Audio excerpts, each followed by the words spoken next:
Welcome back to the shop. My name is Mike, and this is My Car Shop. Today we're talking about the top 5 most desirable cars of all time. Remember that this is my opinion. It should be yours.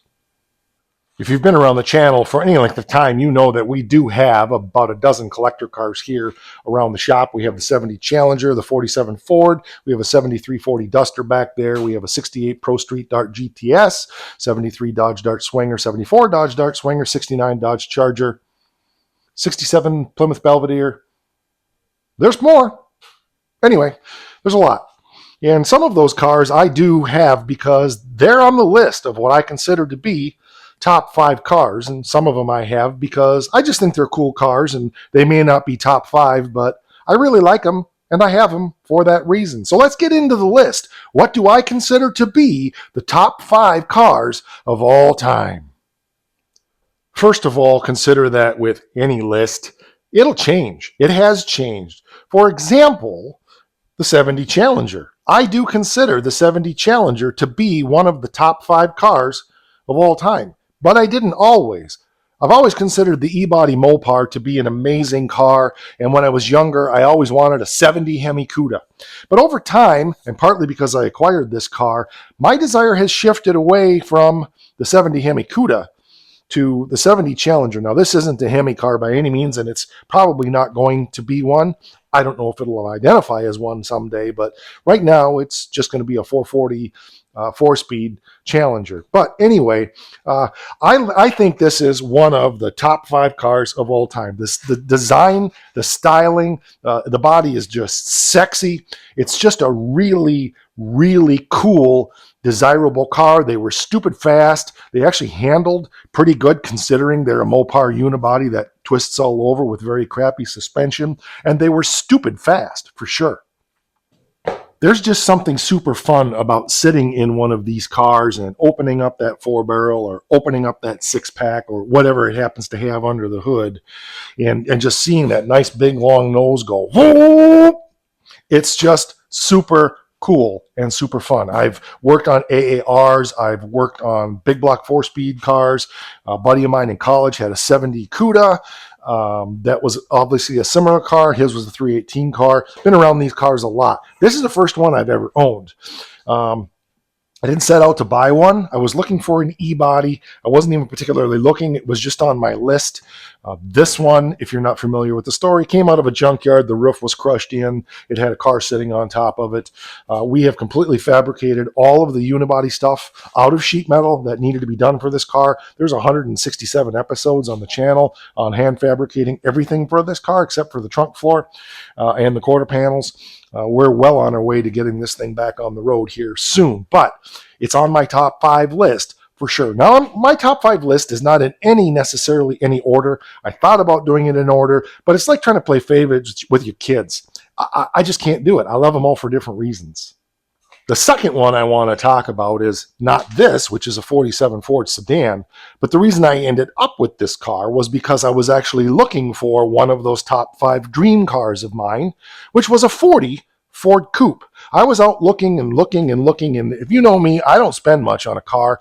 I look for basket cases that would be beyond repair that most people wouldn't touch, and I pick up those cars. This 47 Ford is an example. Now, there's some sentimental reasons for this car because this car actually goes way back to when I was just a little kid. I've known this car my whole life. Never thought I would ever own it. So it's it wasn't really a dream come true, and yet it is such a huge part of my life. I'm thrilled to own this car. It was a basket case with the roof caved in, the floors were rotted out, the frame was rotted, etc., etc. But 40 Ford Coupe, considered one of the epitome of hot rods, highly modified, love them when they're slammed down with some nice big chunky tires on the back, not necessarily pro street. I'm not a purist on whether they have a flathead or a small Chevy like this one does, or a big Chevy or a big Ford, or I don't care if you put a Cummins diesel in it. Well, probably not that. But they're, to me, they just really are the epitome of a hot rod. I fell in love with the 40 Coupe when I worked at the hot rod shop when I was in college. We had a 48 sedan just like this that was dark blue, and in a basket case in the corner was a 40 Ford Coupe that came from Arizona. Solid car, beat up a little bit, really nice. Everything was there, including a hopped up flathead, and it was just in pieces. When the owner of the business closed the business, he sold that car for $2,500.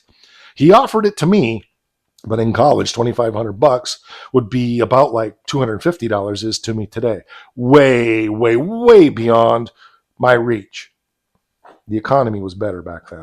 As mentioned, this car was a car from my childhood. It was at a guy owned it that lived next door to my grandparents, and I worked on this car when I was I was there when he worked on this car, and I'm sure I was just the annoying kid. But when I bought this car, I was looking for a 40 Coupe, and I asked the guy that had it, "Do you know where there's a 40 Coupe I could get?" And he said, "No, but what about that 47 sedan that I have?" Because I wanted a fat fender car. Well, you can see that I did get this. I picked this up for next to nothing, and so forth. But ironically, right after I bought this car, I was in Owasso, Michigan. I took my wife away for a weekend for her birthday, and I happened to be driving down the road, and lo and behold, there was a basket case 40 Coupe sitting in a guy's driveway. I spun around, went back, and it was for sale. I could have got it for about $2,000, but I didn't have any money because I'd already bought this. So the one that got away, I suppose. But a 40 Ford Coupe definitely is on my list of top 5. Now here's another one that's definitely on my list, my top 5 list. And part of that goes back to my childhood, being a teenager in the early 80s, in the late 70s, watching the Dukes of Hazzard, seeing the General Lee. I fell in love with the 69 Charger. I wasn't a Mopar guy back in those days, but I knew a really cool car when I saw it. And besides, you can't beat the Dixie horn, car jumping, yeah, right? I mean, that just appeals to a young teenager and high school kid over those years that show was on television. But over time, as I did become, in my teen years, I did become a Mopar guy. 69 Charger was way at the top of the list. It was one of my dream cars, top 5 car of all time, definitely. This one happens to be a big block 4-speed. It was originally a big block car. It was an automatic, but it's got a 4-speed in it now. My son put this car together. He's done an absolutely gorgeous job. I apologize that it's not out. I haven't had it running yet this year. We will get it out, and we're going to be working on this car soon. But when you combine this car with a Hemi or a nice 446 pack, man, these things are just unbelievable. They're a big car, but they're super fun. They actually ride pretty nice because of their size. They don't handle terribly considering the era. I mean, don't get me wrong. It's not going to compare to a Corvette or a Porsche, but it definitely is just a really cool, fun car all around. And to me, the 69 Charger, I couldn't say this definitively, but it is one of, if not the sexiest car ever designed. It is just, it ticks off all the boxes for me. The 69 Charger is just the piece de resistance. Before I became a Mopar guy, when I was about 15 years old, the years before that, I was a Ford guy. And I'm sitting out here in our little outdoor room area because I don't have one of these cars to stand by or anything like it. But I'm going to talk about the 70 Boss 302 Mustang. First of all, understand that growing up, my mom's dream car was a Mustang. Now, she wanted a 65. She liked the very first year, the 64.5, 65. When I was in high school, we actually acquired, I think it was high school, maybe just out of high school, we actually acquired a 64.5 Mustang for her. And I started rebuilding it, but, at the age I was at, going to college, getting married, having kids, I was never able to really complete that car for her, and finally she just sold it. She did get to drive it once or twice, but it was never on the road for sure. So that kind of began my love for Mustangs. When I was back in the young days when I was building models, I built a lot of Mustang models. But it was in college that I had a roommate who was an absolute Ford fanatic. And he's the one that really turned me on to the Boss 302. You may think, well, why wouldn't you want like a Shelby GT500 or whatever? I just like the styling on that Boss Mustang. It was stupid fast. It's a pretty rare car. He and I used to run around looking at cars all the time. We actually ran into a couple, and I really just came to appreciate the Boss 302, the 70 being the epitome of it, and of course the styling influence on the more modern Mustangs. Definitely, that Boss 302 had a huge impact on that, as far as I'm concerned. And, I even looked at buying one of these more newer Mustangs because I was looking for a daily, and I thought, well, why not get a Mustang? The only reason I didn't was because of insurance was just ridiculous on those cars, even for a 6-cylinder car. But the Boss 302, next to the 69 Charger, its horsepower to weight ratio far outperformed the Charger as far as I was concerned. But its styling was just right that close behind the Charger. It's just a sexy car. It's a fun car. You sit in one of those cars and you just I don't know, you just feel like hang on because we're going to go fast. Um, they're an eye catcher. They're a head turner, and they sound great, even stock. So the Boss 302, my favorite color would be yellow. Um, Yellow with the black Boss stripes and so forth. That to me makes the top 5 list 100%. The last one in my top 5 list, and again, these are not in any specific order, although you can probably gather a little bit of what my order might be on these cars just by how I emphasize them. But the last one on this list goes back to junior high for me, back to middle school, and that is the 1957 Chevy. I've never owned one. I've worked on a bunch of them. I worked on a bunch when I worked in the hot rod shop. I painted one for my buddy Jim. I'll insert a picture of that one here. Gorgeous car. Was painted a mid-'80s Chevrolet red, torch red, I believe it was called. To me, that's just another pinnacle car in hot rod. His was nice because it had I think he had a 400 in that. It had a Voodoo cam in it. He had I think he had a 200 R4 in that, so it had 370 gear with some decent overdrive in it. Don't quote me on all this stuff. It's been a long time. The car's still within the area within a couple hours of here, but he sold it a few years ago. But the 57 Chevy, again, is just a car that very sexy, very classic styling. And I'm talking about the two-door hardtop, not the post car. I particularly like Jim's that had the California bumper, which was the one-piece bumper instead of the three-piece bumper. There was a couple other things different about his too. I can't remember what they were right now. I painted the dash on that car. I did a whole bunch of paint work, painted the deck lid, quarter panels, doors. I didn't paint the entire car, but I painted a lot of it. So I got to spend a lot of time with my hands on that sexy body. And the more I worked on it, the more I just really came to appreciate that car for what it is. 57 Chevy is just classic lines. I love the fins. They were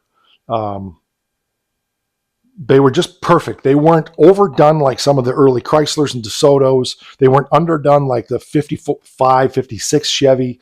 They were just, to me, just perfectly stated design. Think about that in the mid to late 50s, the jet set age, so to speak. They really capture that rocket / jet feel when the world was just so exciting and so many things going on.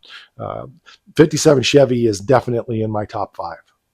I think the difference between these cars, and you can add your own list. I didn't add any. I did add the 57 Chevy. That was one Chevrolet, but I didn't add like Camaros and Firebirds. And y'all love those cars. I get that. Nothing against them. They're just not my top 5 favorites. I think the difference is I'll use the Tesla truck as kind of the polar opposite of all of these cars that I've talked about. And I've come to realize that back in the day, from even way back in the beginning, the early cars in the 20s and the 30s were kind of like just taking their styling from literally horse carriages, and taking that and applying gasoline engines and then improving. I mean, first Model A, the very, very, very first car that Henry Ford designed, not the Model A from the 30s. I'm talking about the one from turn of the century. That was basically a carriage with a steering stick and no horse. And it just progressed from there. But by the time we got into the 30s, the automotive designers really started to catch on to aerodynamics and styling. There was a lot of resources to play with all kinds of new concepts and innovation. But they were all people who loved cars. I mean, absolutely loved cars. These were gearheads that became engineers who built cars. And you can see that progression. As we got into the 40s, these sexy round cars, people who loved automotive transportation. They loved gasoline engines. They loved horsepower. They liked styling. They liked giving something a flair. They were always trying something new, something that worked, something didn't. Into the 50s with the space age beginning with the rockets and all the stuff that was going on there. I mean, Oldsmobile even had rocket cars. You look at the Chrysler Turbine car that came out in the 60s. All of that styling, they borrowed from each other all the time. And if you don't think so, look at the 62 T-Bird and look at the Chrysler Turbine. The body styling on those two things is so similar. You look at a Challenger and you look at a Camaro, and basically a Challenger is a Camaro with a longer nose on it. A Mustang is another take on the Camaro, or vice versa. They all influenced each other, is my point. They were all into all things automotive, and that kept going until that illegal organization out of Washington called the EPA, don't get me started on that, that unauthorized organization started clamping down and clamping down and clamping down and making it all about the economy and the efficiency and the smog. And now I'm not saying we shouldn't be environmentally conscious. I'm not saying that at all, but it caused a huge shift in the auto industry from styling and performance and luxury and all of that to all of a sudden we've got to be focused on emissions and economy. And then we go through the 80s and through the 90s, and that was the focus. And even recently now, and it infuriates me, we've had episodes on some of this before, it's all become now about technology. And to me, that is just epitomized in the biggest piece of looking. I'm not saying performance-wise it's junk. I'm not a pro-electric car person, but you look at the Tesla truck. That thing is about as ugly as an ugly thing. I can't use the words on my channel to tell you what a turd I think that looks like. But that's the epitome to me of a vehicle that is designed by non-car people. They're not interested in cars. They're interested in technology. And that's the shift I've seen, is car lovers to technology lovers. So the sixth car in my top 5 might surprise you. It might not. You know that I was a teenager and I graduated from high school in the early to mid 80s. And there was a television show called Magnum PI that had an early 80s Ferrari GTS, 308 GTS. Never liked that car. Never. I don't know what it was about it, but it always struck me as a cheap kit car. It never really struck me as a Ferrari in comparison to other Ferraris like the Testarossa and my personal favorite, which didn't come out for a few years later. The first time I saw this car, I fell in absolute love. Now, if you've been on the channel for a while, you know that one of my dream cars is a Ferrari. This Ferrari came out in 1987, and unfortunately I have very expensive taste, I guess, when it comes to these Italian cars. But it's the 1987 Ferrari F40. I think it's because its styling is similar to the Testarossa, but it's not quite so like long and sleek from the Testarossas of that era. I always felt the Testarossa was just a little bit too long and slim and thin and low, and I really like the F40 because it's just a little bit. That's all I can do is it's just like they took a Testarossa from bumper to bumper and just went whoop, and just it together just a little bit, gave it a little more height, a little more width, probably not any more width, but it just doesn't feel quite as like a doorstop.